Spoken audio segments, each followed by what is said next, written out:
Сәлем достар, бүгін біз Шымкентте жаңбыр жауып жатыр, көріп тұрғандарыңыздай. Маған жаңбырдың жауғаны өте қатты ұнайды. Жаңбыр жауғанда топыраққа тигенде өте күшті иіс шығады. Иісі күшті болады, иә? Күшті иіс шығады. Күшті болып тұр ма? Еще гүлдерге қарасаң күшті андай не болып тұр, иә? Су болып тиіп, бетіне сулар тиіп. Гүлдерімізде бір су ішіп қалатын болды ғой, иә? Жапырақтар арқылы. Саған күшті болып тұр, иә? Қарашы аспанда. Және саған ұнай ма жаңбыр? Особенно жазда жауған кезде ұнайды, иә? Маған сол жазда жауған жаңбыр ұнайды. Біздің Шымкентте деген жаңбыр көп жауа бермейді, иә? Жаздың күндері жиі жаумайды, иә? Мен бұрында Алматыда жүрген кезде маған ұнайтын жаңбыр. Жазда жауады ғой, Алматыда жауа береді ғой. Күшті прям ұнайтын.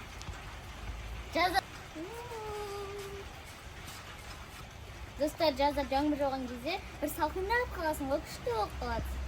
Ыстық болып тұрады екен жазда күн. Кеше ғана күн ыстық болды, иә? Бүгін Алланың құдіретімен жаңбыр жауып деген күшті болып тұр, маған ұнап тұр. Жәнияға ұнап отқан сияқты жаңбыр. Иә, біздің Хадияға да ұнап жатыр, күліп жатыр ол. Ой, Хадияға ұнап жатыр ма? Көтересің ба Хадиді? Жаңбыр? Хади жаңбыр? Қайда жаңбыр? Су? Бұл түсінбей жатыр ғой. Олай судың астында тұрмаған ғой. Жаным. Басын жауып қояды ғой, иә. Ұстайым дейді гүлдерді. Гүлдерді ұстайым дейді ол қыз. Достар, Шымкентте деген жаңбыр жауып деген енді күшті болып тұр погода. Аспан бұлт, бір жағынан күн шығып тұр, бір жерінде үлкен бұлт тұр. Қара бұлт. Бір жағынан күн шығып тұр.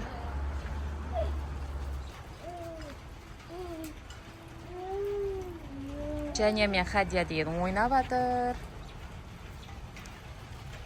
Гүлдермен. Үйге кірмеймін дейді. Және үйге кірмейсің ба? Жоқ. Жаурамайсың ба? Салқын болып тұр, иә, кәдімгідей, иә?